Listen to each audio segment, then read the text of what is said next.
northeastern Pike County in northeastern Pennsylvania until 1 p.m. At 12:32 p.m., a severe thunderstorm was located over Glen Spey, or 9 miles northwest of Port Jervis, moving east at 20 miles per hour. Hazard, 60 miles per hour in gusts and quarter-size hail. Source, radar indicated. Hail damage to vehicles is expected. Expect wind damage to roofs, siding, and trees.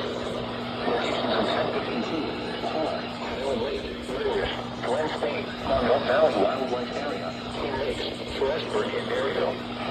For your protection, move to an interior room on the lowest floor of a building. Repeating,